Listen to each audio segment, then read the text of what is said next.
श्री राम जय जय राम के श्री राम जय जय राम।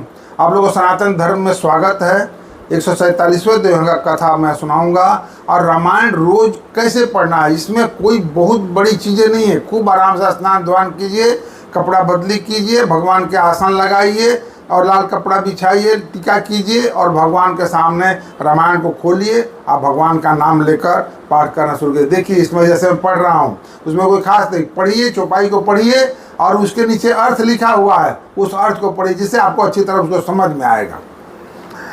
यही विधि करत पंत पछितावा, तमसा तीर तुरत रथ आवा। विदा किए करी विनय निषादा, फिरे पाया परि विकल विषादा। अरे पैठा नगर सचिव सकुचाई, जनुमार से गुरु बाभन गाई। बैठी बीटा पतर दिवसी गवावा, साँझ समय तव अवसर पावा। अवध प्रवेश की नयधियारे, बैठे भवन रथ राखी दुआरे। अरे जिन जिन समाचार सुनी पाए, भूप द्वार रथ देखन आए।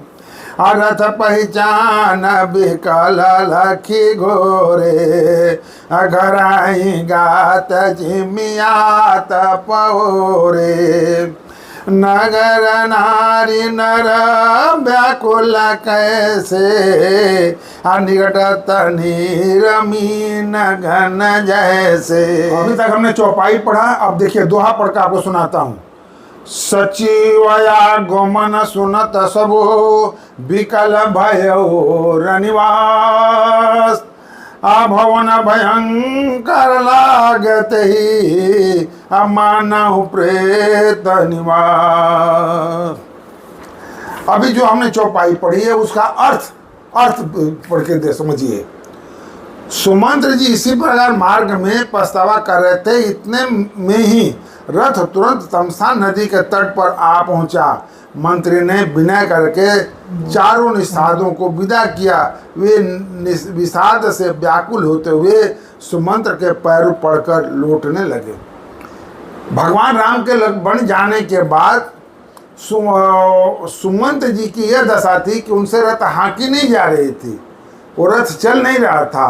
तो सिंहवेर तट से लेकर तमसा नदी तक क्या क्या निषाद राज ने 4 निषाद दिया कि सुमंत ऋषि जी को अयोध्या तक छोड़ कर आओ। तो तमसा नदी जो है अयोध्या के नज़दीक ही है।